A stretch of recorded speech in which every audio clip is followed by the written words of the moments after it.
আল্লাহ তাআলার শুকরিয়া, অগাস্ট অভ্যুত্থানের মধ্য দিয়ে বাংলাদেশের রাজনীতিতে একটি নতুন মাইল ফলকের সূচনা হয়েছে। যারা বস্তা পচা মতবাদ, ধ্যান ধারণা, পুরাতন সেখেলে ধ্যান ধারণা নিয়ে রাজনীতি করতেন, সেই তথাকথিত পুরাতন ধ্যান ধারণার রাজনীতির দিন এর মধ্যে দিয়ে শেষ হয়ে গেছে। এখন যারা ইন্টারিম গভর্নমেন্টে আছেন এবং আগামী দিনে যারা সরকার চালাইবার স্বপ্ন দেখতেছেন, তাদের সবার প্রতি আহ্বান হলো, ছাত্ররা যে স্লোগান দিয়েছিল উই ওয়ান্ট জাস্টিস, এই জাস্টিসের ভিত্তিতে দেশ চালাইতে হবে। মেধার বিপরীতে দলীয় পরিচয়ে, মাস্তানির মাধ্যমে, প্রেসারের মাধ্যমে আমাদের কোনো জায়গায় কোনো নিয়োগ দেওয়া যাবে না। জনগণের ভাষা, জনগণের মতামত, এটাকে গুরুত্ব দিতে হবে। বাংলাদেশের সংখ্যাগরিষ্ঠ মানুষ এক আল্লাহতে বিশ্বাস করে।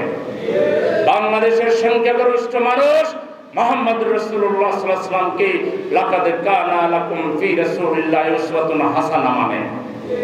বাংলাদেশের সংখ্যাগরিষ্ঠ মানুষ কোরআনে বিশ্বাস করে। বাংলাদেশের সংখ্যাগরিষ্ঠ মানুষ বিশ্বাস করে একমাত্র আল্লাহর দেওয়া আইনের মাধ্যমেই মানুষের মধ্যে সুবিচার কায়েম করা সম্ভব। কোরআনের মাধ্যমেই আদর্শ নাগরিক তৈরি করা সম্ভব। বাংলাদেশের গণমানুষ বিশ্বাস করে বাংলাদেশ থেকে যদি চুরি, ডাকাতি, সন্ত্রাস, নৈরাজ্য, খুন, দুর্নীতি, ঘুষ বন্ধ করতে হয়, তাহলে কোরআনের আইনের ভিত্তিতে সমাজ পরিচালনা করলে এটা সম্ভব। আমি আল্লাহকে সাক্ষী রেখে বলতে চাই, শুধু স্বাধীনতা দিয়ে মুক্তি আসবে না যদি স্বাধীনতাকে অর্থবহ করা না হয়। আর স্বাধীনতাকে যদি অর্থবহ করতে হয়, বাংলাদেশের সংখ্যাগরিষ্ঠ মানুষের ঈমান, আকীদা, তাহজিব, তামাদ্দুনকে লালন করে শিক্ষা ব্যবস্থাকে ঢেলে সাজাতে হবে, অর্থনীতিকে ঢেলে সাজাতে হবে, সংস্কৃতিকে ঢেলে সাজাতে হবে, সামাজিক সুবিচার কায়েম করতে হবে, মানুষের মধ্যে ভ্রাতৃত্ববোধ কায়েম করতে হবে, মানুষের মধ্যে ভালোবাসা, উদারতা, সহৃদয়তা, মানুষের মধ্যে সম্প্রীতি তৈরি করতে হবে, ঐক্যবদ্ধ করতে হবে বাংলাদেশের 18 কোটি মানুষকে। আর সেই ঐক্যবদ্ধ হবে মানুষ ঈমানের ভিত্তিতে, ইসলামের ভিত্তিতে, দ্বীনের ভিত্তিতে। ইনশাআল্লাহ আমরা প্রেজেন্ট রিজিমকে বলবো, আপনারা বোঝেন ভালো করে, আমাদের কোনো আপত্তি নেই, আপনাদের বিরুদ্ধে আমাদের কোনো চাপও নেই।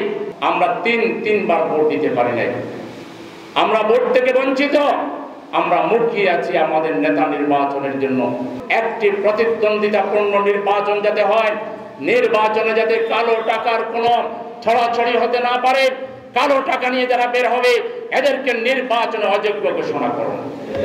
আপনারা একটা কাঙ্ক্ষিত নির্বাচনের ব্যবস্থা করেন যেখানে কোনো কালো টাকার ছড়াছড়ি থাকবে না, যেখানে কোনো অন্যায় এবং অবৈধভাবে বিভিন্ন তৎপরতা চালিয়ে যুব সমাজের চরিত্র নষ্ট করে তাদের হাতে টাকা দিয়ে, হুন্ডা দিয়ে, তাদেরকে গুন্ডা বানিয়ে জনগণের বিরুদ্ধে লেলিয়ে দিয়ে আপনারা জনগণের মধ্যে কোনো আতঙ্ক ছড়ায় এমন কোন নেতাকে নির্বাচনের যোগ্য যাতে না হতে পারে সেই ব্যবস্থা করবেন। আমরা একটা কাঙ্ক্ষিত সংস্কার চাই। রক্তের উপর দিয়ে আসা গভর্নমেন্টকে এমন একটা স্বস্তি জাতিকে দিতে হবে যেন মানুষ আপনাদের জন্য দোয়া করে। আপনারা পুরাতন সেই ধ্যান ধারণার নেতা নেত্রী আর রাজনৈতিক দলকে অনুসরণ করবেন না।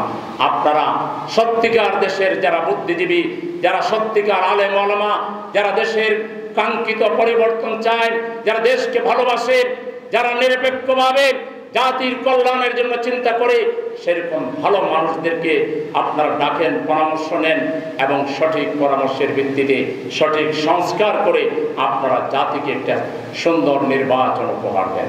আপনাদের সবাইকে অনেক অনেক শুকরিয়া। আমি এখানে বিদায় নিচ্ছি। আসসালামু আলাইকুম ওয়া রাহমাতুল্লাহি ওয়া বারাকাতুহু।